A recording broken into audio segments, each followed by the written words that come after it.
Hey guys, did you know that I have a Patreon where you can support me and plus get awesome rewards? Or if you're thinking to yourself, but Julian, I want even more bang for my buck while still supporting you, you can pop over to my Redbubble and check out my awesome store with new designs appearing regularly. But for now, enjoy the video you're about to watch. Hello, 'tis I, Julian Greystoke, still working with this camera. I'm doing a few unscripted videos tonight with this camera just to test it out. So, this is another one of those. I am wearing my writer shirt because we're going to talk about writerly things. So, we are doing our AAR, or After Action Review, for the beta process for the game, which is a sci-fi that I recently wrote. So how did that beta process go? What did I learn from it? What did I take away from it? What are my plans for the future of this book? I'm having so much trouble framing shots with this camera because it's weird. Anyway, yes, plans for the future of this book. Before I get going real quick, I will tell you a little bit about the game in case you are not familiar with it. It is a sci-fi story that I wrote about a woman named Song who is an intergalactic slave. She ends up being sold to what is essentially a gladiatorial arena in space by this alien race called the Mu, where she is expected to fight for their entertainment. She gets put on a team with a bunch of other misfits, and they have to learn to trust each other, come together, and eventually, hopefully, find a way to escape. So I began by putting out a call for beta readers, and I got a decent response. I got quite a few people who were interested through Twitter, through YouTube here. Didn't really get any hits on Goodreads, and we'll talk about that in a minute, what's going on with that. But I got quite a few responses, and so I was going in feeling pretty good, pretty excited that I was going to get a decent amount of feedback for this story. I should have counted how many before I started this video, but I didn't, because that's who I am as a person. But I got a decent amount, probably close to 15 or 20 betas, which for me is a really good amount. But the other shoe that drops, like 98% of them didn't finish. I got about 3 people who made it all the way through this book. The 3 people who did make it through this book I was very fortunate, were some of the best. They gave me some of the best advice, they gave me some of the best thoughts and helpful things, so I'm really glad that they were the ones who made it, but there were several other people who I was really looking forward to feedback from who did not make it. Unfortunately, a lot of people never started. And I mean, that's a fact of betas. Some people will say they want a beta and then they will never start. By the way, I gave my betas 3 months. I decided to give them a deadline this time because I learned with my other book, Boots, that not giving my betas a deadline was a terrible idea. So I gave them a deadline, and it didn't really help with the retention issue. You are going to lose betas in your beta process. That is just a fact. They are going to disappear into the internet, but this time, for whatever reason, I lost a large number of betas, a larger number of betas than I normally lose, which was kind of disheartening. And as I said, most of them did not even start. So you can't even say, well, your book was so terrible they couldn't keep reading, because they didn't even start reading, so yeah. And the rest of them obviously just petered off at different parts of the book. There wasn't a direct time when I really started losing people. With Boots, it was pretty easy to see there was a bit of a slowdown, so I could see, like, I'm losing people here, so it's probably because the book is getting slow and they're just not as motivated to read. Unfortunately, with the game, I didn't even have that. People just had to leave at random times. Some of them were incredibly honest with me and said, real life stuff is going on, I have to stop. Completely don't blame those people. I love it when my betas communicate with me like that. It is so, so helpful, and I am completely understanding of real life stuff you have to stop. But the ones that just disappeared, not as helpful, guys. And it's a tough thing. It is a tough thing with betas.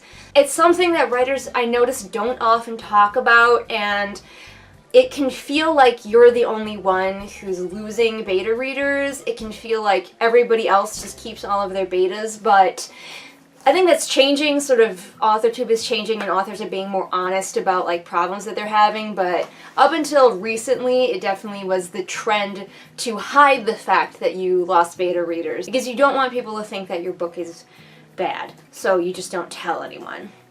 But it's really 99% of the time not the fault of your book, but the fault of your beta readers either getting in too deep and not knowing how to tell you, them just not finding your book interesting for whatever reason, maybe not because it's bad, but just because they lose interest, or the real life things come up that they have to deal with.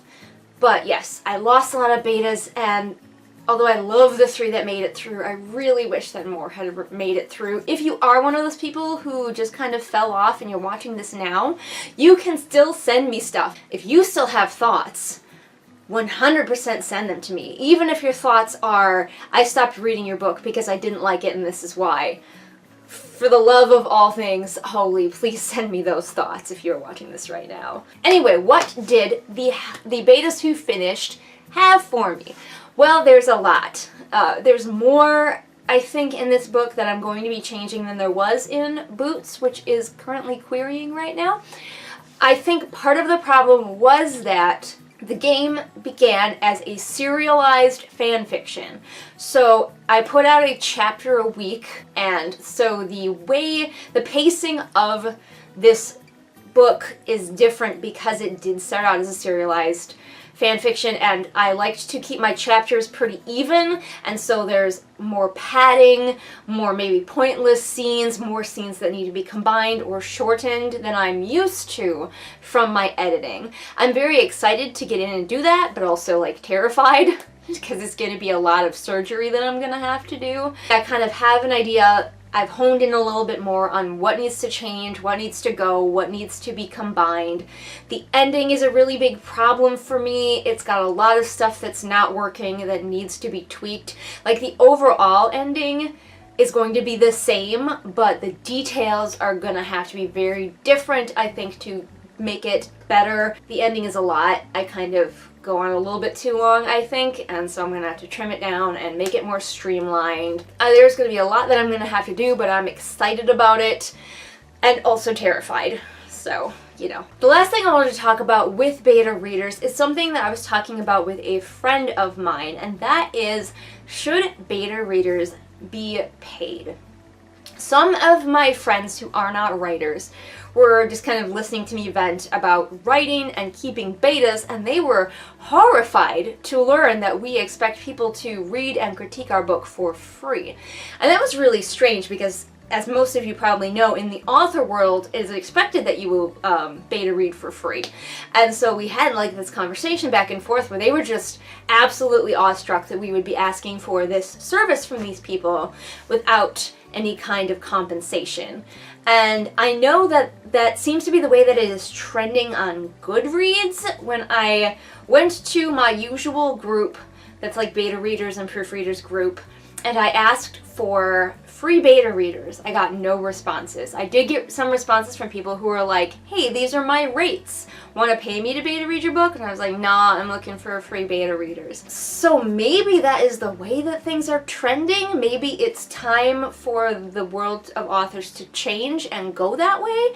I don't know. You can comment below and let me know what you think. Is it unreasonable that we're asking this thing of people, often strangers, without any kind of reward for them other than them getting to read our book before it is like published? And Jane is here. Jane is here. If he could read, he would read my book and give me constructive feedback. The other side of that coin is that beta readers are just literally people off the street. You have no idea going in what they will bring to the table other than potentially enthusiasm for reading your book. You have no proof that they're going to give you anything helpful. They might just be like, I hate this, and be completely unable to tell you why, and never give you anything constructive. Now, of course, you can pay for a professional editor, and if that's the choice you want to make, you can. But that is only one person's opinion, and just because they are a professional editor does not mean that their opinion is necessarily going to be the right one for your book. It's better to get multiple eyes on your book if you at all can. So beta readers are ideal, but maybe we would have less problem with them disappearing if we were paying them. But how do we decide what to pay them? Because they could just still disappear into the internet. They could have absolutely no helpful expertise whatsoever. It's a conundrum, and it's a conversation, and I don't know the answer, but definitely feel free to continue this conversation in the comments below because I would love to hear your thoughts on it. But I think those are all my thoughts for today. I will definitely keep hoping to get free beta readers, at least for now. Maybe that won't work. Maybe the times they are changing. But anyway, if you liked this video, check out my channel. I have a lot of content and a lot more of Jane. I post new videos Mondays and Fridays. All of the links to my social media are in the doobly-doo for ease of your clicking. And if you liked here but you wish it was higher quality, you can support me on Patreon, where you will also get access to cat bios, in-depth cat bios, because we all know that my cats are the real reason that you tune in to this show. And I will see... motorcycle. And I will see all of you again next time with whatever it is I happen to be doing next time. Bye! Jane, that's my leg. My flesh. Why do you hate my flesh? I do love it too much. Hey everybody, it is shout out time again. Time to shout out to my patrons, Amanda, Ashley, Celia, Kim, Lisa, Ramona, Sabby Panda, and Sarah. And if you want to be great like these amazing people, then become my patron over on Patreon.